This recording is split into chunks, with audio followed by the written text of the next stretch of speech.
Hello friends, welcome to MSD classes by Subhash. Friend, Lucent objective GK का series को आगे बढ़ाते हुए आज हम लोग इसमें ज्योग्राफी करने जा रहे हैं, जिसका कि यह एक्सरसाइज 2 होगा। सौरमंडल से रिलेटेड जो भी आपका लूसेंट ऑब्जेक्टिव बुक में क्वेश्चन होगा, उस सारे क्वेश्चन को कराया जाएगा और उस क्वेश्चन से संबंधित जो भी फैक्ट होगा उसको देखा जाएगा। तो चलिए स्टार्ट करते हैं ये वीडियो स्टार्ट करने से पहले मैं आपको बता दूं कि वीडियो को आप अच्छे से और पूरा अंत तक देखेंगे, क्योंकि वीडियो के अंत में आपसे एक ब्रांडिंग क्वेश्चन पूछा जाएगा, जिसका जवाब आपको कमेंट बॉक्स में देना है। तो चलिए स्टार्ट करते हैं आज का इंपॉर्टेंट सेशन। पहला क्वेश्चन है, सौर प्रणाली की खोज किसने की थी? तो सौर प्रणाली की खोज किया गया था कॉपरनिकस के द्वारा। दो तीन बातें याद रखेंगे। कॉपरनिकस पोलैंड के खगोल शास्त्री और गणितज्ञ थे और पृथ्वी अंतरिक्ष के केंद्र में नहीं है, इसी ने कहा था सबसे पहले। क्वेश्चन आपसे पूछा जा सकता है कि सबसे पहले ये किसने बताया कि पृथ्वी अंतरिक्ष के केंद्र में नहीं है? तो इसका आंसर कॉपरनिकस ने दिया था। क्वेश्चन नंबर 2, सूर्य के चारों ओर घूमने वाले खगोलीय पिंड क्या कहलाते हैं? तो सूर्य के चारों ओर घूमने वाले खगोलीय पिंड ग्रह कहलाते हैं। Option A. वर्तमान में ग्रहों की संख्या 8 है। क्वेश्चन थर्ड, किसी ग्रह के चारों ओर परिक्रमा करने वाले छोटे आकाशीय पिंड को क्या कहते हैं? तो ग्रह के चारों ओर परिक्रमा करने वाले छोटे आकाशीय पिंड को उपग्रह कहते हैं। Option B right answer. Question number 4, ग्रहों की गति का नियम किसने प्रतिपादित किया? तो ग्रह गति का नियम किसने दिया था? वेरी इंपॉर्टेंट क्वेश्चन, ये दिया था केपलर ने। Option B. दो तीन बातें केपलर के बारे में याद रखेंगे। केपलर कहाँ के जो है खगोल शास्त्री थे? तो केपलर थे जर्मनी के, और केपलर ने ग्रह गति के 3 नियम दिए थे, ये भी ध्यान रखेंगे। तो चलिए नेक्स्ट क्वेश्चन पे चलते हैं। क्वेश्चन 5, सौर मंडल में कुल कितने ग्रह हैं? तो सौर मंडल में ग्रहों की संख्या 8 है। Option A right answer. Question 6, सूर्य से बढ़ती दूरी के अनुसार ग्रहों का निम्न में से कौन सा क्रम सही है?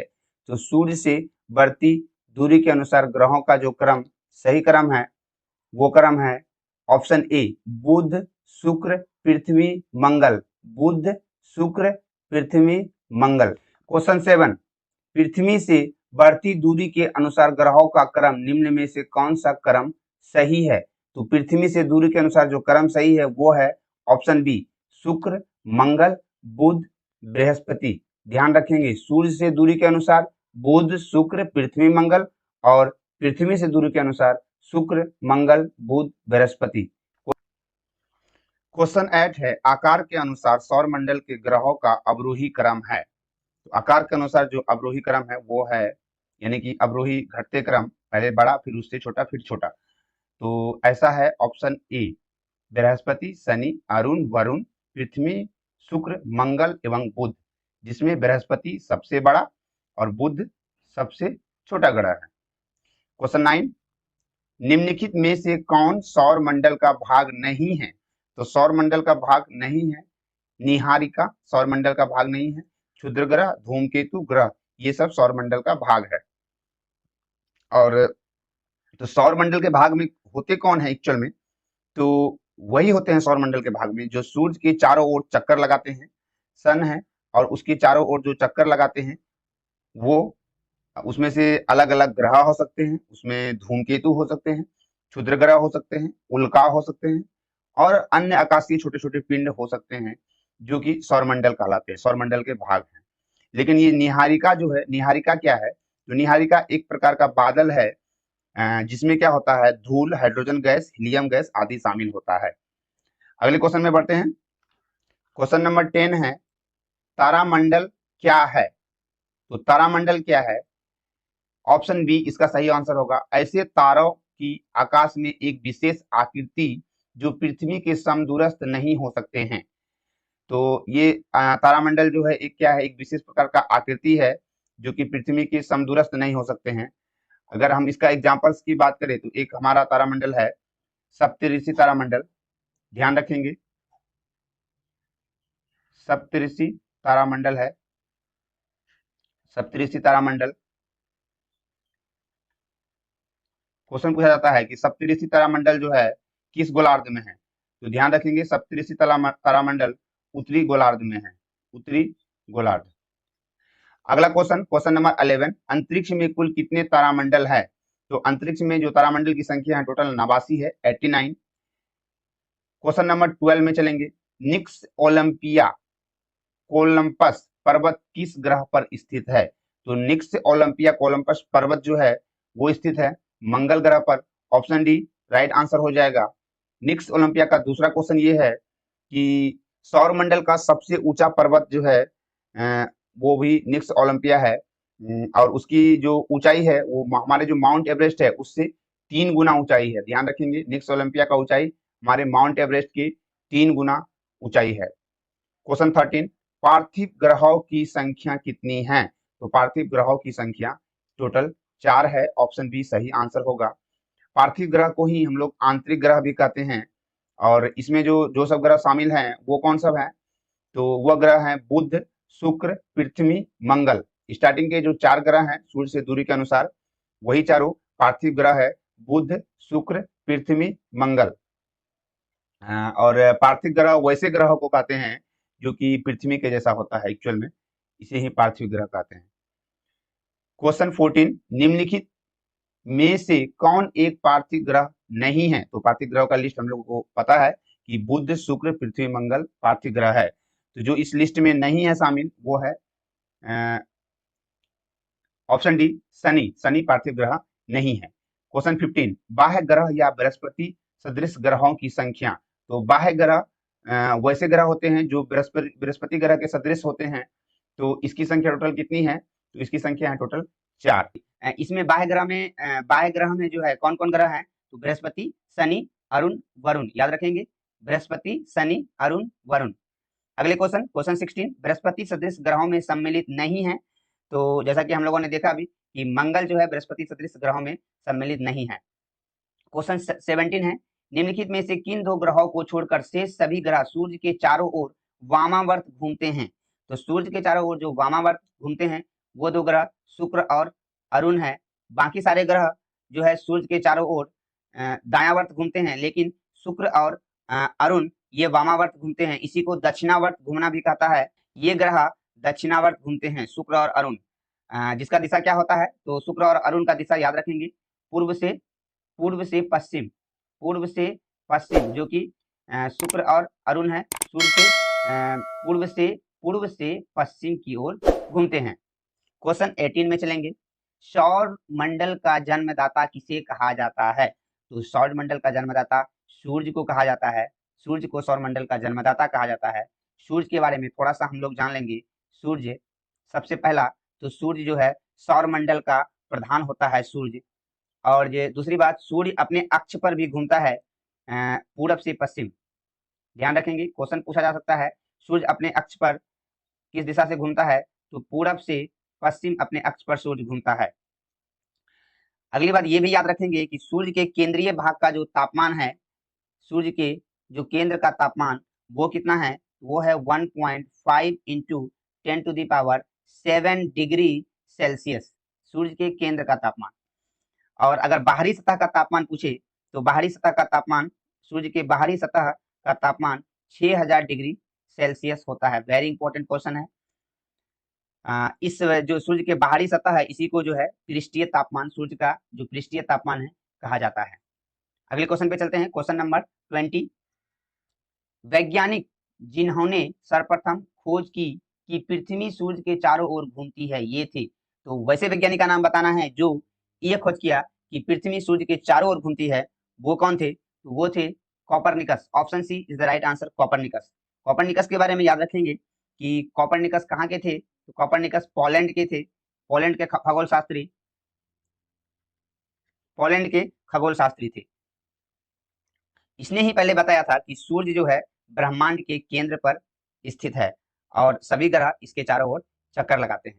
क्वेश्चन 21, निम्नलिखित में से कौन सा ग्रह नहीं है जिसे प्राचीन भारतीय ग्रह मानते थे? तो कौन इसमें से है जो ग्रह नहीं है? तो आपको पता है कि सूर्य ग्रह नहीं है, लेकिन प्राचीन भारतीय इसे ग्रह मानते थे। क्वेश्चन 22, सूर्य के संगठन में सहायक गैस है। Very important question.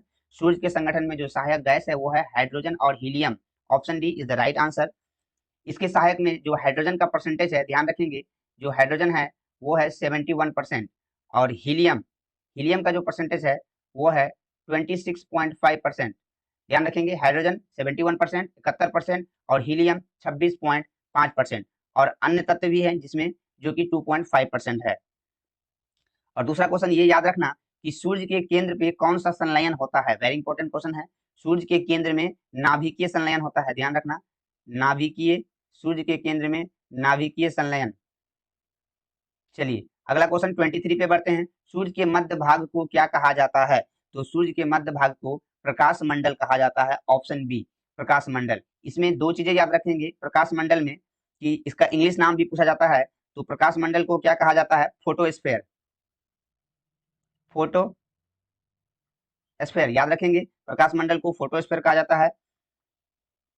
और सूर्य के, ये तो मध्य भाग हो गया, और सूर्य के जो बाह्यतम परत है, जो बाहरी भाग है, उसको किरीट या कोरोना कहा जाता है, याद रखेंगे, सूर्य के बाहरी भाग को किरीट कहा जाता है।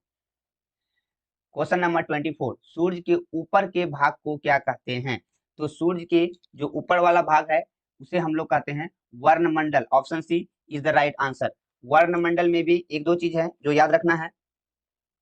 ये वर्णमंडल वैसा पार्ट है जहां पर क्या होता है कि प्रकाश मंडल के किनारे जो है प्रकाश नहीं पहुंचता है, क्योंकि इस वर्णमंडल के पास जो है ना प्रकाश नहीं पहुंच पाता है, क्योंकि सूर्य जो है, सूर्य का जो वायुमंडल है एक्चुअल में, उसका जो एटमॉस्फेयर है वो क्या करता है, इस प्रकाश, जो भी प्रकाश यहाँ पे रहता है उस सारे प्रकाश को अवशोषित कर लेता है, जिसके कारण कि इस भाग में जो है प्रकाश नहीं पहुंच पाता है। और इसी को हम लोग क्रोमोस्फेयर भी कहते हैं, ध्यान रखेंगे, इंग्लिश नाम इसका भी याद रखना है, क्रोमोस्फेयर। और यह लाल रंग का होता है, जो ये वर्णमंडल है ये लाल रंग का होता है। क्वेश्चन नंबर 25, सूर्य सदैव पूर्व में निकलता है क्योंकि? तो सूर्य सदैव पूर्व में निकलता है क्योंकि पृथ्वी पश्चिम से पूर्व की ओर घूमती है। जैसा कि आप जानते हैं पृथ्वी का जो घूर्णन है वो पश्चिम से पूर्व है। क्वेश्चन 26, नॉर्वे में अर्धरात्रि के समय सूर्य कब दिखाई देता है? तो नॉर्वे में अर्धरात्रि के समय सूर्य 21 जून को दिखाई देता है, ऑप्शन सी। क्वेश्चन 27, एक ग्रह की अपने कक्ष में सूर्य से अधिकतम दूरी को क्या कहा जाता है? एक ग्रह का अपने कक्ष में सूर्य से अधिकतम दूरी को अपसौर कहा जाता है। अपसौर का जो समय है इसमें क्या होता है, सूर्य जो है ग्रह से जो है दूरी बना लेती है, सबसे अधिकतम दूरी बनाती है, और इसी ये अपसौर की घटना जो है, ध्यान रखेंगे, 4 जुलाई को अपसौर की घटना होती है, जिसको हम लोग एपीहेलियन भी कहते हैं, एपीहेलियन। अगला क्वेश्चन, क्वेश्चन नंबर 28, एक ग्रह को अपने कक्ष से सूर्य से न्यूनतम दूरी को क्या कहते हैं? तो इस दिन सूर्य से न्यूनतम दूरी हो जाती है, जो न्यूनतम दूरी को कहते हैं उपसौर, ऑप्शन ए याद रखेंगे, उपसौर, जिसको हम लोग पेरीहेलियन कहते हैं, पेरीहेलियन। और यह घटना कब होती है, सबसे न्यूनतम दूरी सूर्य का ग्रहों के साथ? तो ये होती है 3 जनवरी को, ये भी ध्यान रखेंगे, 3 जनवरी। क्वेश्चन नंबर 29, निम्नलिखित में से किनके बीच औसत दूरी को खगोलीय एकक कहा जाता है? तो खगोलीय एकक जो कहा जाता है वो पृथ्वी तथा सूर्य के बीच के औसत दूरी को खगोलीय एकक कहा जाता है। खगोलीय एकक के बारे में थोड़ा सा ध्यान रखेंगे कि जो ये खगोलीय एकक है, एक खगोलीय एकक, एक खगोलीय